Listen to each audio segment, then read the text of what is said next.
Senhor Jesus Cristo, hoje foi o dia que eu fui mais bem recebido nesta casa. Cheguei aqui, vieram com algemas, prender meus braços, meu pescoço, e fui arrastado publicamente aqui nessa sala. E eu fiquei muito decepcionado com vocês, porque eu estive preso e ninguém foi me visitar. Ninguém pagou fiança para me sair. Agora eu gostei da esperteza da Ruth. A Ruth combinou com o Samuel, a hora que eu for pregar, vocês prendem o Tatá. Podia prender o Tatá de novo. Que bom estar aqui com vocês. Glória a Deus. Vocês estão ouvindo durante esses dias o texto da carta aos Efésios, que é a palavra de Deus para nós esses 2 anos. E nós devemos nos fortalecer porque vivemos num combate constante. Porque esta é a realidade cristã. A vida cristã é um combate constante, sem trégua. Um combate contra nós mesmos, contra o mundo e, sobretudo, contra o diabo. A vida cristã é um combate. O Papa Francisco disse o ano passado, no comecinho do ano, a respeito desse combate, ele diz assim: a vida espiritual do cristão não é pacífica, linear, sem desafios. Pelo contrário, a vida cristã exige combate constante. O combate é para conservar a fé e para enriquecer o dom da fé em nós. Então, a vida cristã não é linear, é uma vida de um constante combate.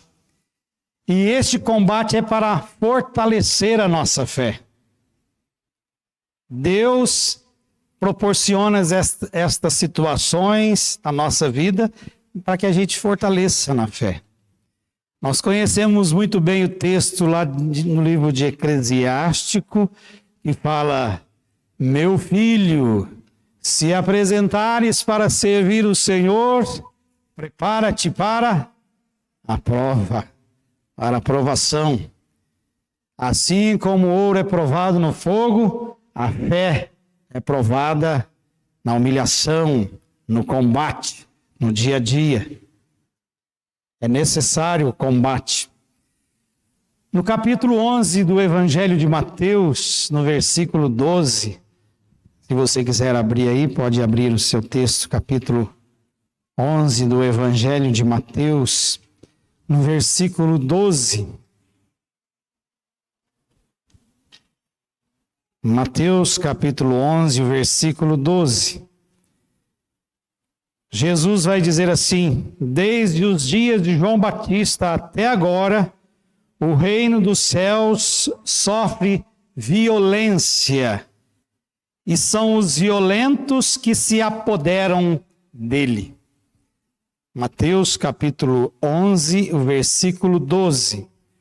Jesus Cristo está chamando a atenção que o reino de Deus, o Evangelho, sofre violência desde o seu nascimento, desde João Batista.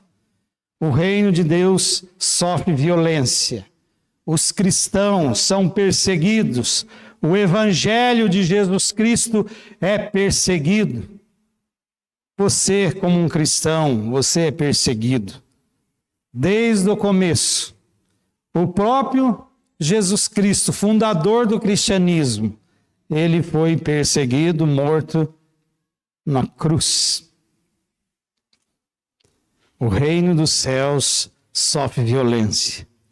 E aí ele vai dizer que são os violentos que se apoderam-se dele. Portanto, Jesus está nos chamando a atenção que para ser um cristão é preciso ser violento. Que violência é essa? Uma santa violência, que é a capacidade da renúncia, a capacidade de se entregar para Deus, a capacidade, a violência de renunciar os seus desejos, as suas paixões, renunciar os seus projetos de vida para viver o projeto de Jesus Cristo. A violência que a gente pratica todos os dias. Para você estar aqui, você teve que romper com algumas coisas, não foi? É violência. São os violentos que apoderam-se dele, ou seja, aqueles que estão dispostos a combater, a enfrentar a si mesmo, suas paixões, seus desejos, suas fragilidades, enfrentar as dificuldades internas e externas.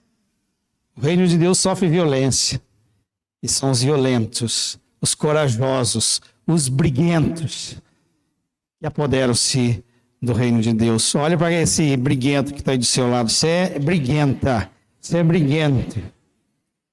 É para nós mesmo.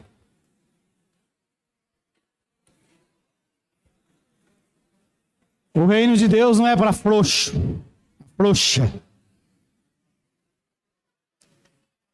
É para os violentos, os corajosos. Então você é corajoso. Você é corajosa de estar aqui.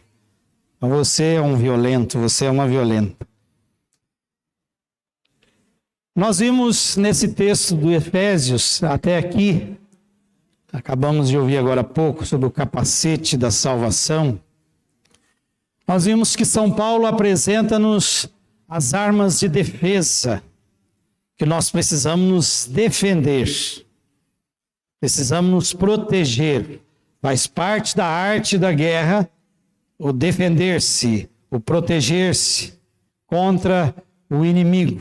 E aí São Paulo vai falar aqui as armas para se defender contra o inimigo. Mas só a defesa você não vence a guerra. Você precisa ir para cima do inimigo. Você precisa sair. Você precisa partir para cima dele. Time que joga na retranca não ganha jogo. Seleção brasileira retranqueira, aí que nós estamos vendo. Tem muita gente que está vivendo só na defensiva. Eu vou abrir um parênteses aqui. As meninas da Javenice, as jovens, falam que os homens da Javenice são muito retranqueiros. Fica muito na defensiva. Eu não sei se é as meninas que estão muito ofensivas ou se é os meninos que estão muito na defensiva. Mas existe essa reclamação aí. Então fala para quem está do seu lado, se for um homem, assim, ó, atacar, meu filho, tem que atacar.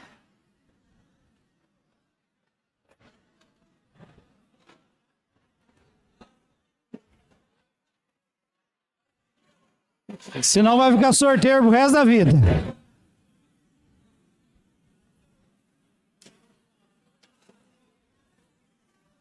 Amém?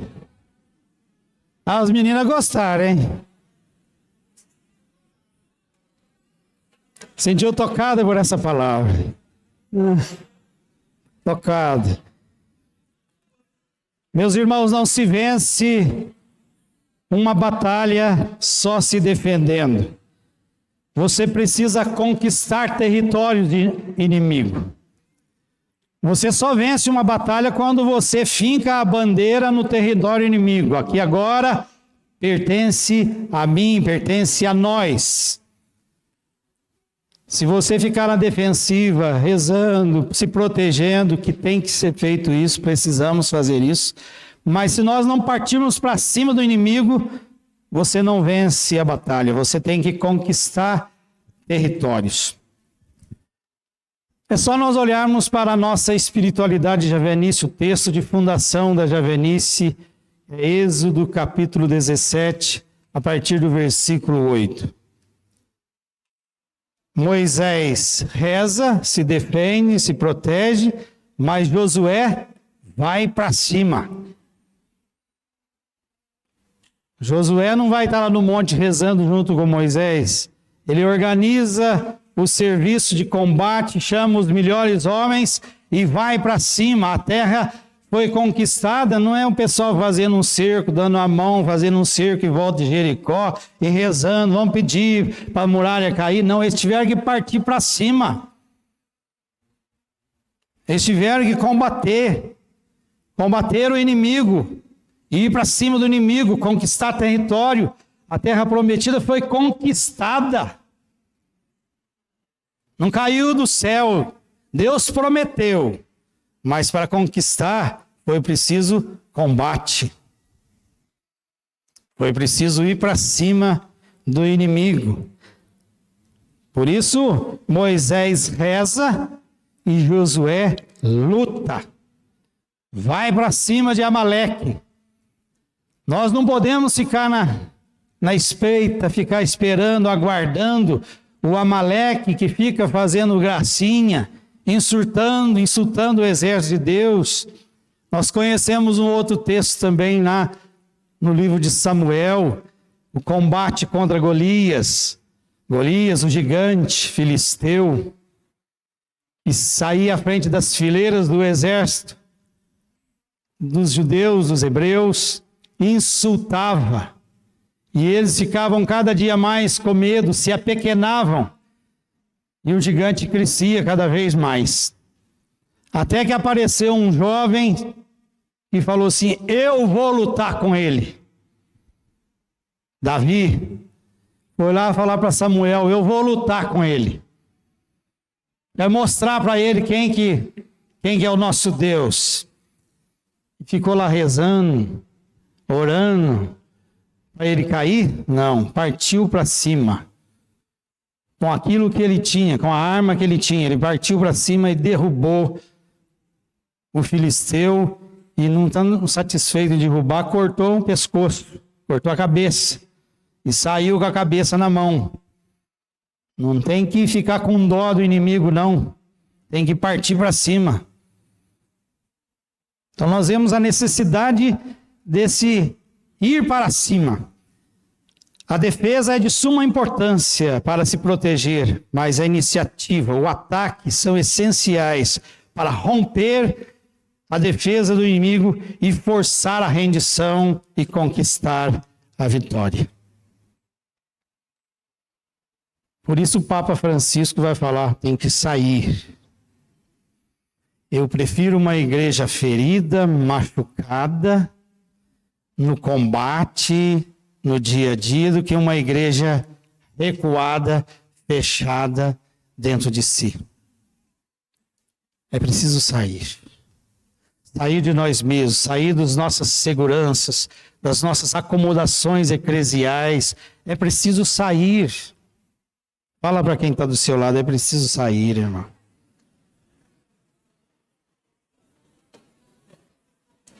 Sair da zona de conforto.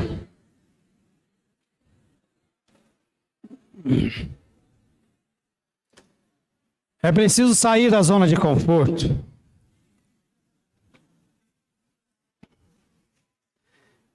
Eu acho bonito uma frase assim que diz um autor aí, que eu não lembro quem.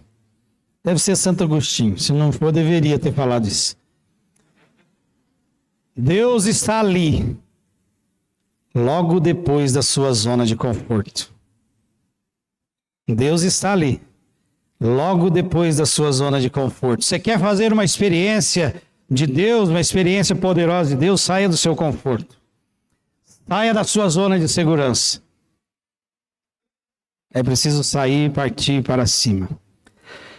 E qual que é a arma que Deus nos dá para sair para cima de nosso inimigo? Agora vamos voltar lá para Efésios, que vocês quase não leram nesses dias. Efésios capítulo 6, a sua Bíblia já está até acostumada agora. Só falar com ela já abre lá.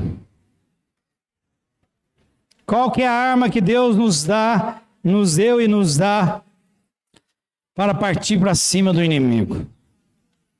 É a espada. Versículo 17, segunda parte do versículo 17. E eu quero trabalhar também com vocês o versículo 19. Tomai o capacete da salvação, que vocês já ouviram a Ruth pregar, e a espada do Espírito, que é a palavra de Deus. A espada é uma arma de ataque, não de proteção. É claro que também se protege, mas é uma arma de ataque, para você ir para cima do inimigo. E aí no versículo 19, falando sobre a palavra, São Paulo vai dizer: orai também por mim, para que quando abrir os lábios me seja dada a palavra para anunciar com ousadia o mistério do Evangelho, no qual sou embaixador em cadeias, que fale ousadamente, como importa que eu fale. Então nós vemos aqui a importância da palavra, e São Paulo, encerrando esse texto que fala para nós de combate, ele vai pedir oração para que ele continue pregando o Evangelho, mesmo preso na salinha de recepção, escura com a velhinha.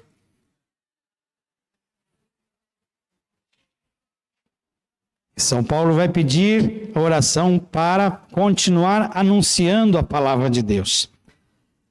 A palavra de Deus é uma arma de defesa e uma arma de ataque. O Salmo 119, no versículo 9, pergunta-se assim: como um jovem pode conservar puro o seu caminho? Aí a resposta: ouvindo a sua palavra. Salmo 119, versículo 9. Como que é possível viver a castidade, a santidade? Como é possível? Ouvindo a palavra de Deus, seguindo, meditando, vivendo, praticando a palavra de Deus. São Tiago vai falar: não seja meramente ouvintes da palavra de Deus, mas praticante. Portanto, a palavra de Deus é também uma arma de defesa, porque é nela que nós encontramos o conteúdo para a nossa vida de santidade. Como que um jovem vai conservar puro o seu caminho, a sua vida? Escutando a palavra de Deus. Porque a palavra de Deus tem tudo aquilo que nós precisamos para viver a santidade.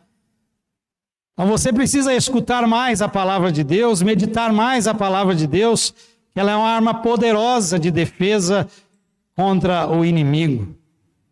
O próprio Jesus Cristo usou a palavra como uma defesa. Quando o diabo, nas 3 tentações no deserto, vai tentá-lo, qual que é a resposta de Jesus? Está escrito: nem só de pão vive o homem. O diabo, que usa a palavra de Deus como usou lá no comecinho, no Gênesis, Deus disse: se comeres, usa a palavra de Deus contra o homem. Esse diabo que usou contra Jesus Cristo, mas Jesus Cristo reage, se defende com a mesma palavra, com a palavra de Deus. Você tem que ter a palavra de Deus nos seus lábios, no seu coração, diante das tentações, diante das dificuldades que você enfrenta, as ameaças contra a sua fé. Você tem que ter a palavra de Deus na sua boca, no seu coração, para você dar uma resposta. Vivência da palavra de Deus. Como um jovem pode se tornar puro o seu caminho, a sua vida, santidade, vivendo, praticando a palavra de Deus. Mas a palavra de Deus é também uma arma de ataque.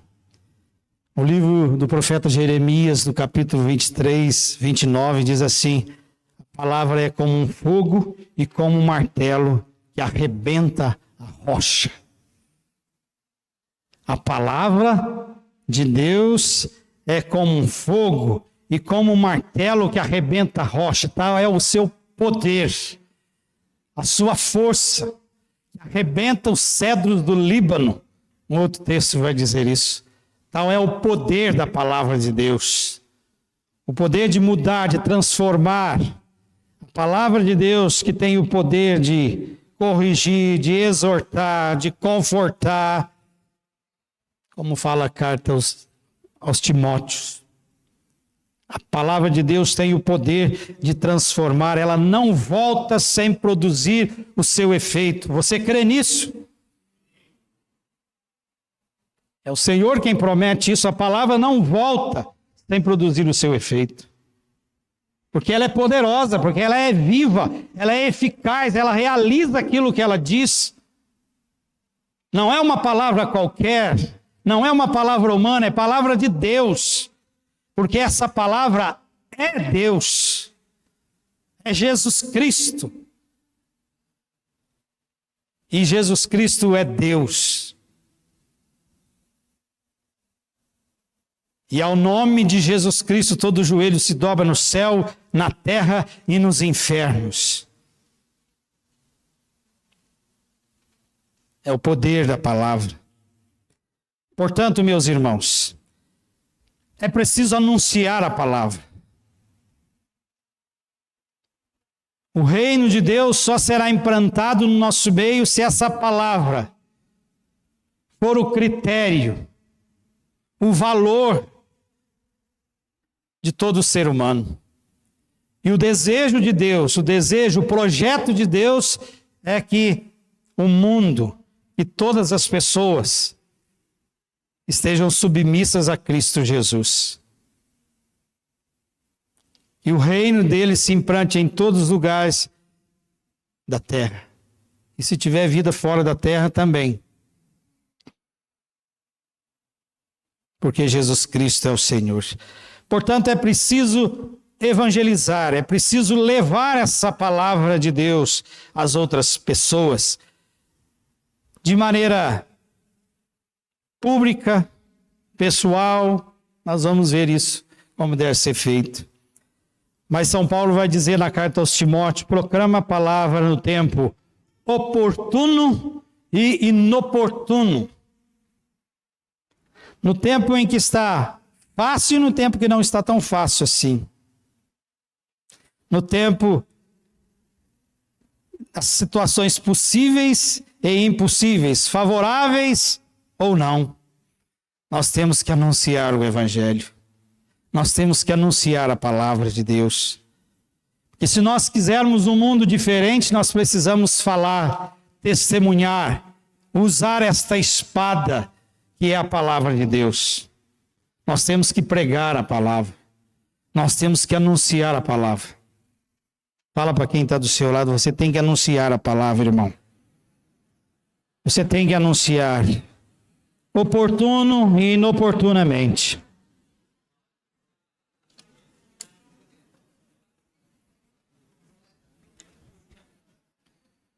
É preciso anunciar.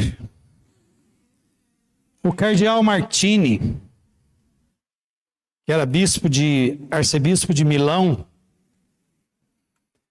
ele escreveu um livro, Levanta-te e vai a Nínive.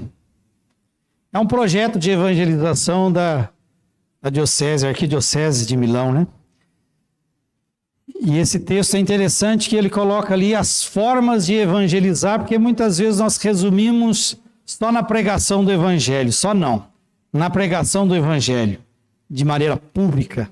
Mas existem outras formas que ele elenca, que eu não vou pegar todas aqui, a gente fica muito longa, mas que estão no Novo Testamento, no Evangelho, nos apóstolos. Ele vai mostrar como que deve se evangelizar para que a gente... mas eu não tenho a capacidade de pregar publicamente, não tenho a capacidade de pregar para uma pessoa, como fez Jesus publicamente, para uma pessoa como a samaritana. Mas você pode pregar de outra forma. Você pode pregar o Evangelho de outra forma. E como que você pode pregar o Evangelho? Primeiro, pela convocação. No Evangelho de Mateus, no capítulo 22, quando Jesus fala para os servos: ide e convocai a todos para o banquete, convidai a todos para o banquete. Eu conheço pessoas aqui, que está aqui dentro dessa sala, um jovem que é muito próximo de mim, que tem jovens hoje que estão na comunidade em Itajubá, porque ele convidou para participar de um grupo de jovens, e hoje esse jovem está na comunidade. Eu sei que tem muitos de vocês que estão na comunidade, porque alguém convidou você, não é? Agora eu pergunto para você, você tem feito isso? As pessoas da sua cidade sabem que existe um grupo de jovens na sua cidade? Existe uma comunidade batizada no Espírito Santo naquela cidade? As pessoas sabem que existe, todas as pessoas da cidade, vocês fazem propaganda, vocês divulgam, vocês usam os recursos das mídias, as redes sociais, vocês usam. Vocês fazem barulho, vocês colocam carro de som na rua. Não é só na época do arrastão, não. Vocês convidam. É uma forma de evangelizar, por convocação. Chamar a todos, convidar a todos para o banquete. As pessoas, eu vou fazer a pergunta agora, você vai responder para você. Todos os jovens da sua escola, sua faculdade, da sua cidade, sabe que existe um grupo de jovens na sua cidade?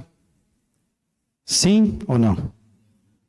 Se não sabe, o que está faltando? Tem que ir para cima. Tem que usar os recursos que temos aí em mãos. Nós temos que ir para cima. Não podemos ficar lá. Vamos rezar que eles vêm. Igual um grupo de jovens que tinha numa cidade do setor Mantiqueira, quando eu coordenava o Ministério Jovem, lá em 2001, na época eu era jovem, né? O grupo de jovens reunia na capela, eu falei, nós temos que sair em missão. Eles falaram assim, não, nós reza e os anjos é que vão evangelizar. Que anjo o quê? Não é anjo não. Para com isso. É preciso, então, convidar, é preciso sair e propagar na escola, no trabalho, na cidade, é preciso propagar. Existe uma comunidade de homens e mulheres batizados no Espírito Santo, felizes, realizados, e dentro dessa comunidade tem um grupo de jovens maravilhoso. E você pode fazer uma experiência profunda de Deus, você pode encontrar o sentido da sua vida, vai falar com prazer, falar com gosto, convocar a pessoa e falar assim, não tem jeito de eu não ir, ou então vai por insistência. Esse cara não para de falar, eu vou lá porque eu não aguento mais ele falar na minha cabeça.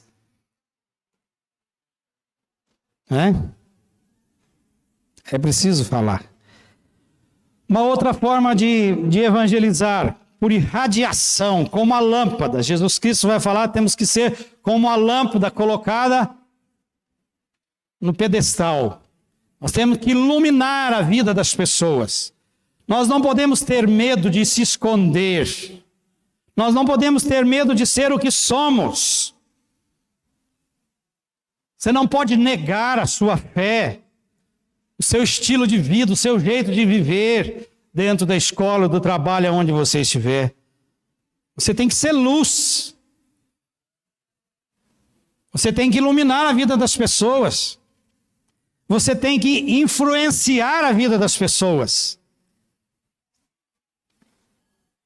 Você tem que iluminar. Você tem que ser como um sal.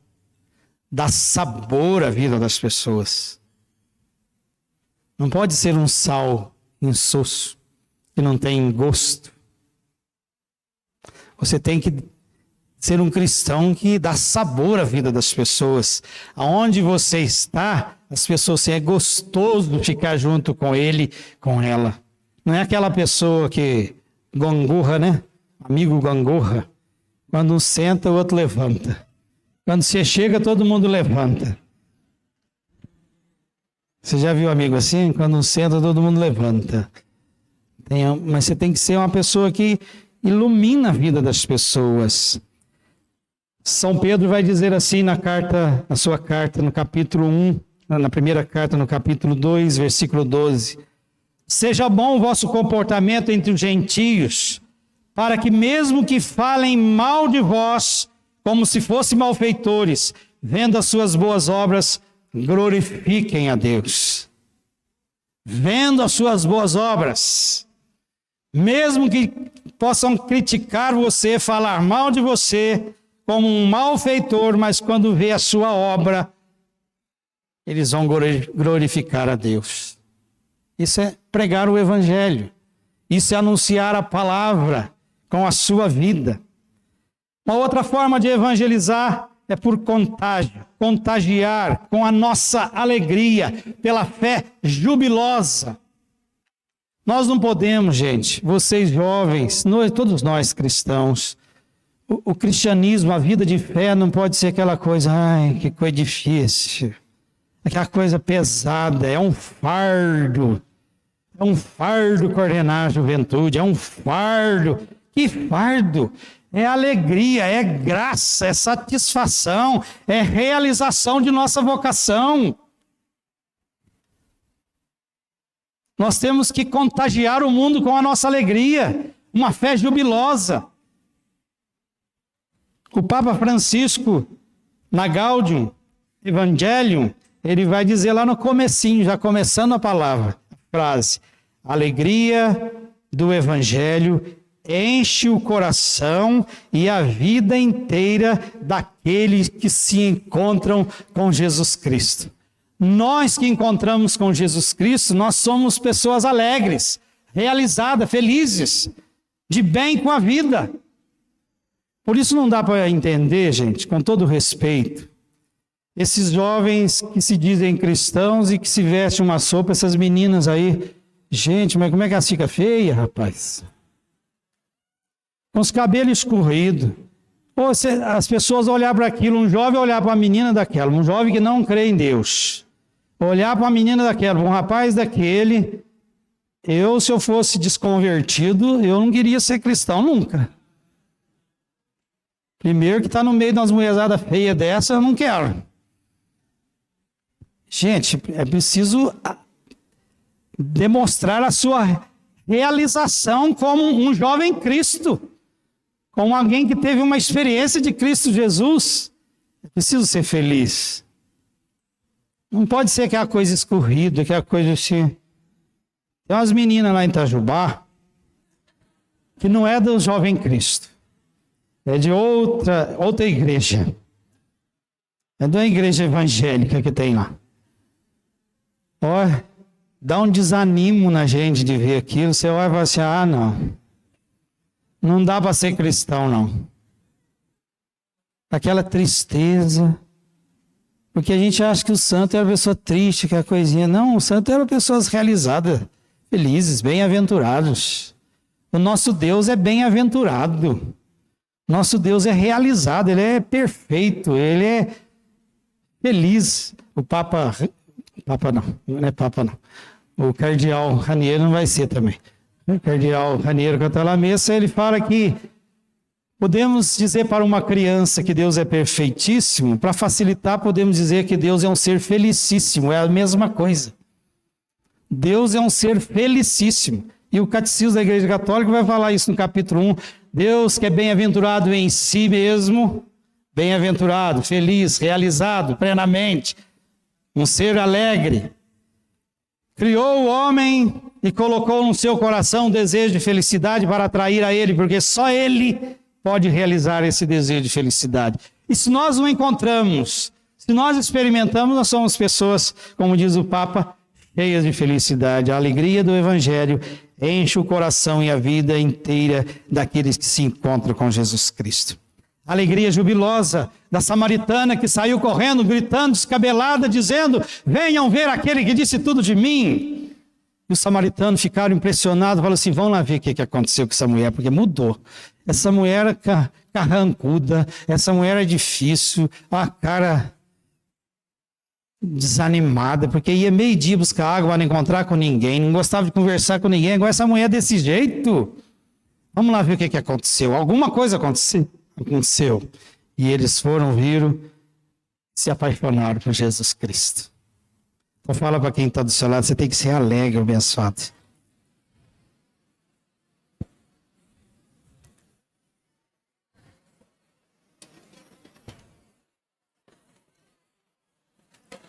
Um cristão triste é um triste cristão. Então você evangeliza com o seu sorriso, com a sua alegria. Você anuncia o Evangelho, a palavra de Deus com o seu sorriso.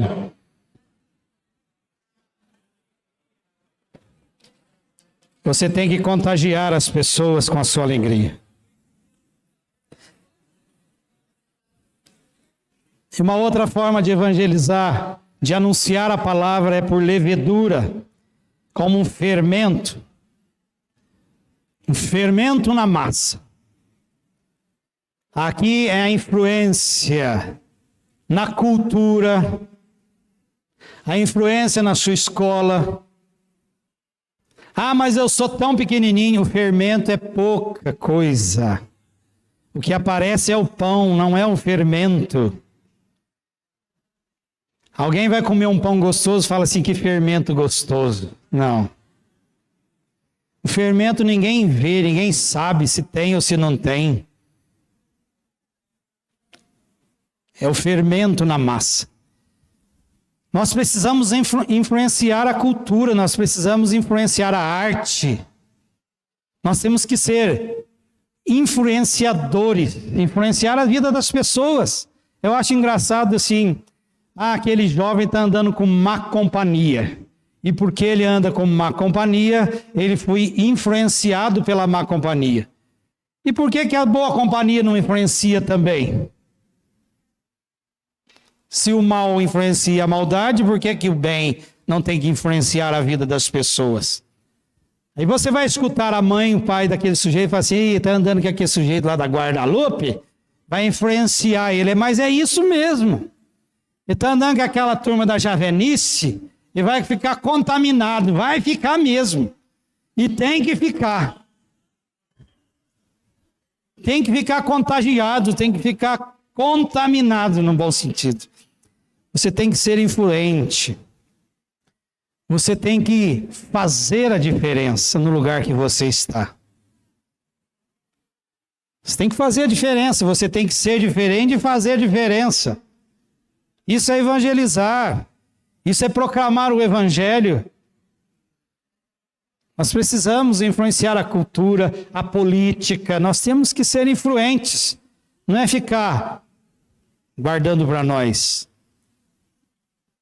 O fermento guardado na lata serve para alguma coisa? O sal guardado no pote serve para alguma coisa?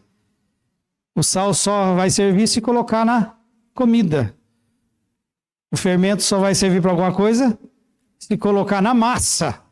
Então, se nós formos cristãos que não envolver-se na massa, se não fizer a diferença na massa, nós vamos ficar aí guardados no pote. Vai azedar, vai estragar. Só presta para jogar fora e pisar o sal. O próprio Jesus vai falar isso. E por último, tem mais, mas eu vou falar. Eu não falei tudo, não posso falar, não dá tempo. Pela proclamação pública, assim, agora a pregação pública ou pessoal da palavra de Deus. O Papa João Paulo II, em 1999, na Ásia, ele diz assim: não pode haver verdadeira evangelização sem o anúncio explícito de Jesus Cristo como Senhor, e sem existir uma primazia do anúncio de Jesus Cristo em qualquer trabalho de evangelização. Não existe evangelização sem o anúncio explícito da pessoa de Jesus Cristo. A necessidade de proclamar, de anunciar Jesus Cristo. Nós precisamos falar, pregar Jesus Cristo.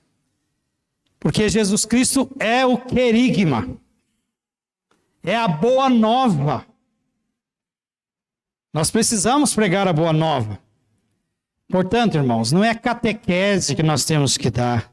Não é doutrina pela doutrina. Não é intelectualismo.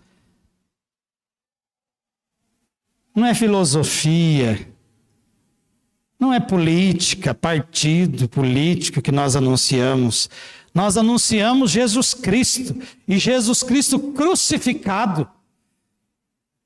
São Paulo teve uma experiência negativa em Atenas, que ele usou da filosofia, de todo o seu conhecimento intelectual, e foi decepcionado. Vocês conhecem a passagem, lá no capítulo 16 do Atos dos Apóstolos.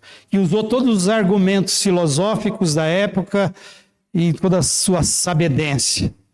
Mas ele saiu de lá decepcionado. Aí ele volta, aí começa na carta aos Coríntios, ele falando assim: eu não quis saber outra coisa senão Cristo e Cristo crucificado.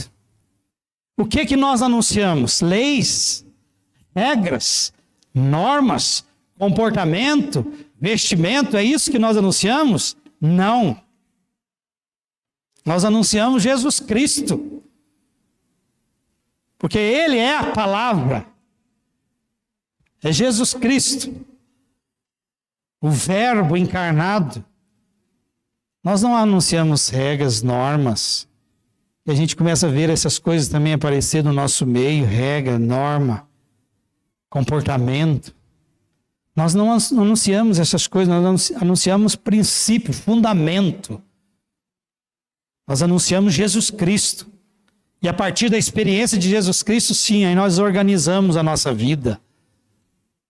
Nós acertamos nosso passo. É Jesus Cristo, é querigma, é anúncio do Evangelho, é anunciar Jesus Cristo morto, ressuscitado, glorificado, Senhor, Salvador e Messias. É isso que o Papa está falando, não existe evangelização sem o anúncio explícito da pessoa de Jesus Cristo. Tem a primazia da pessoa de Jesus Cristo. É isso que nós anunciamos. É Jesus Cristo. Jesus Cristo é a solução para o mundo. O que os apóstolos Pedro e João vão falar diante do Sinédrio e proíbem de falar de Jesus Cristo, eles vão dizer, nós não podemos deixar de falar daquilo que vimos, daquilo que ouvimos, o que eles viram, o que eles ouviram, Jesus Cristo. Nós tocamos o Verbo, nós tocamos. Nós temos que falar daquilo que nós vimos, daquilo que nós experimentamos. Jesus Cristo, que mudou a nossa vida, que deu sentido à nossa vida. O que deu sentido à sua vida foi regra, foi norma, foi comportamento, foi roupa, foi cabelo. Jesus Cristo. É Jesus Cristo. Fala para quem está do seu lado, é Jesus Cristo que você tem que anunciar.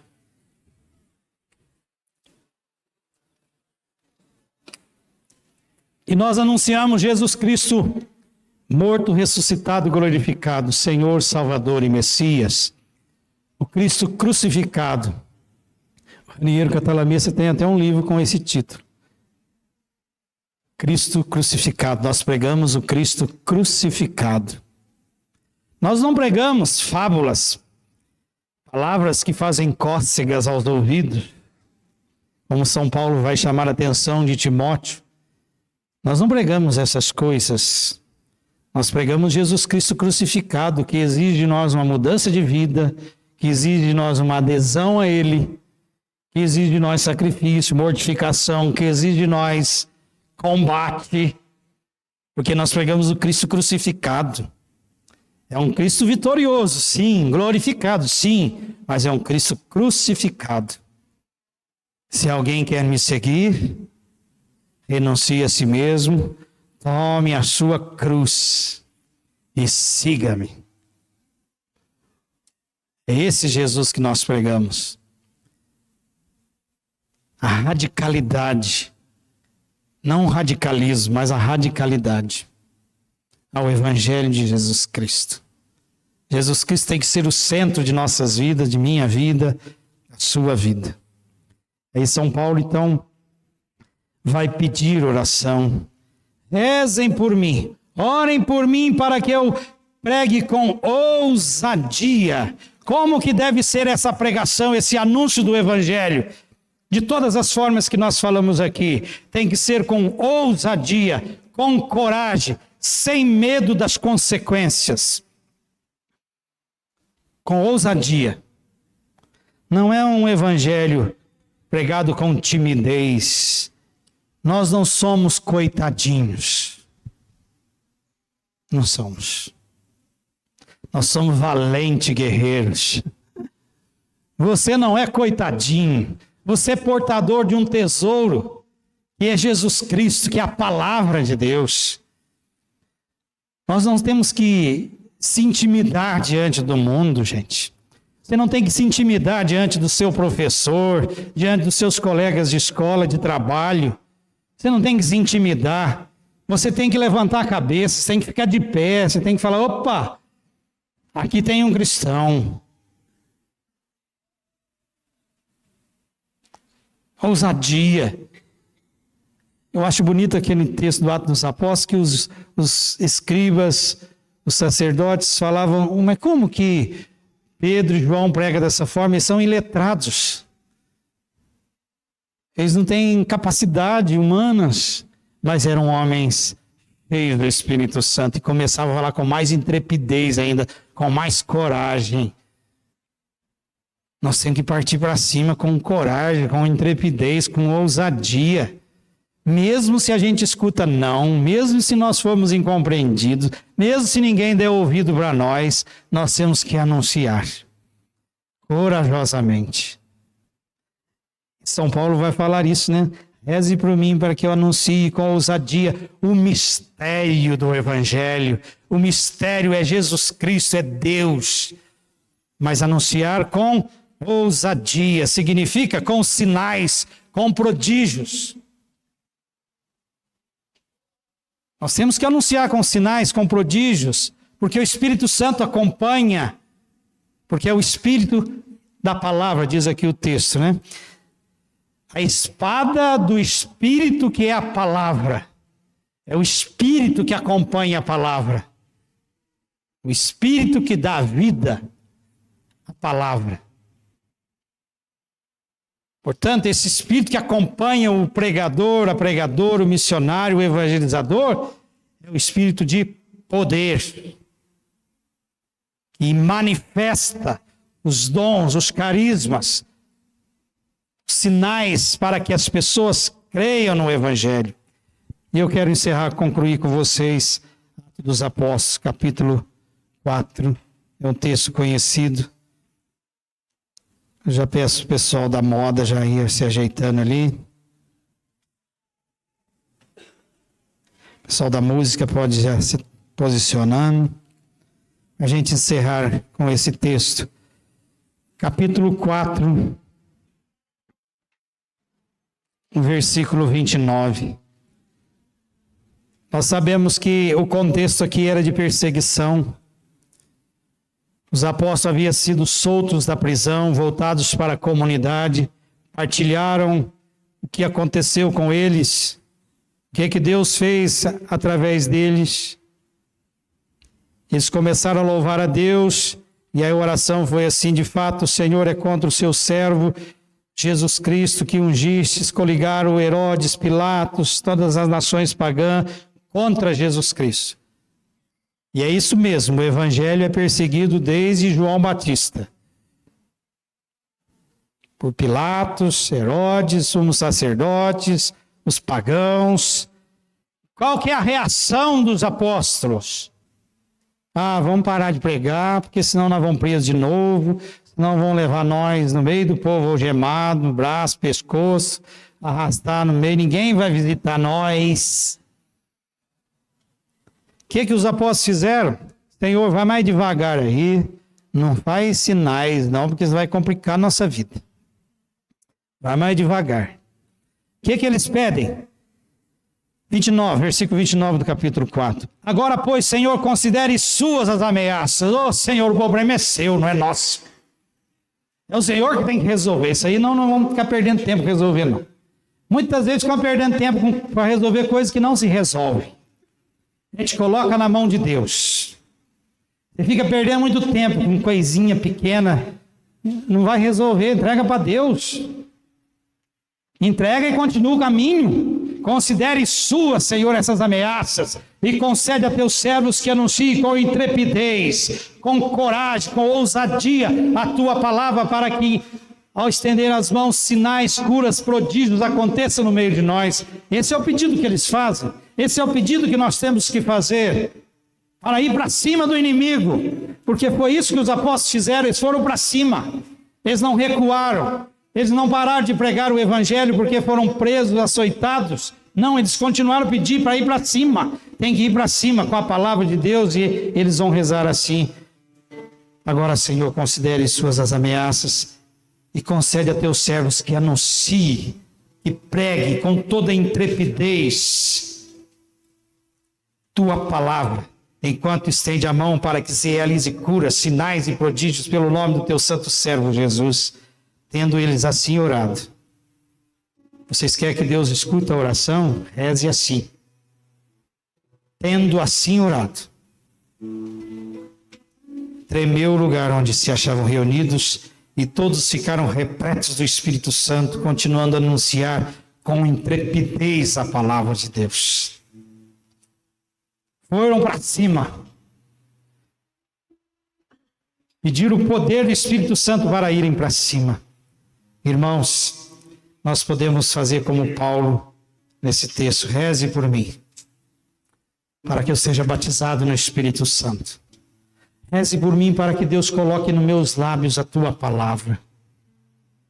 Reze por mim, para que eu seja um pregador do Evangelho, de todas as formas que foram apresentadas aqui. Rezem por mim. Segure na mão de quem está do seu lado, de 2 a 2. Você vai dizer para esse irmão: reze por mim. Eu quero ser um testemunha viva do Evangelho. Eu quero partir para cima do inimigo. Pode ficar em pé.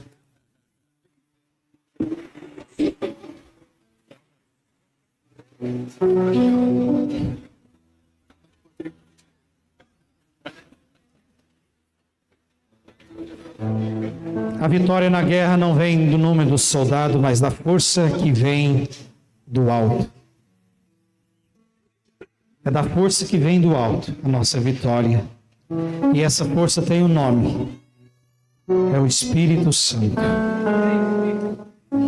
É o poder de Deus para anunciar o Evangelho, para testemunhar o Evangelho. Então reze para quem está aí do seu lado, reze por esse irmão. Peça o batismo no Espírito Santo para ele, para ela. Peça ousadia, coragem, destemor. Peça sinais prodigiosos.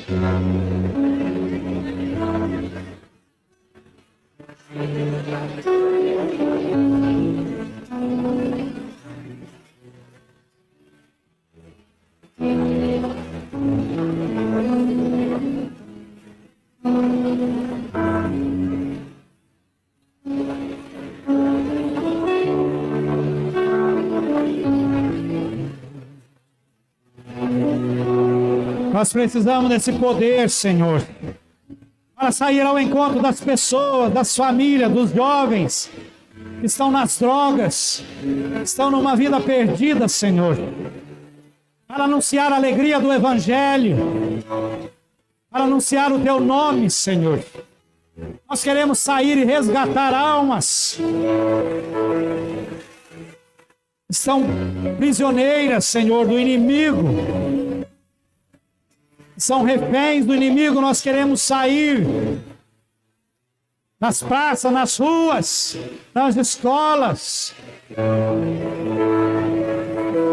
Nós queremos sair, Senhor, para anunciar o Teu Evangelho, porque nós cremos na força de Tua palavra, que é arma poderosa, Senhor, contra o inimigo.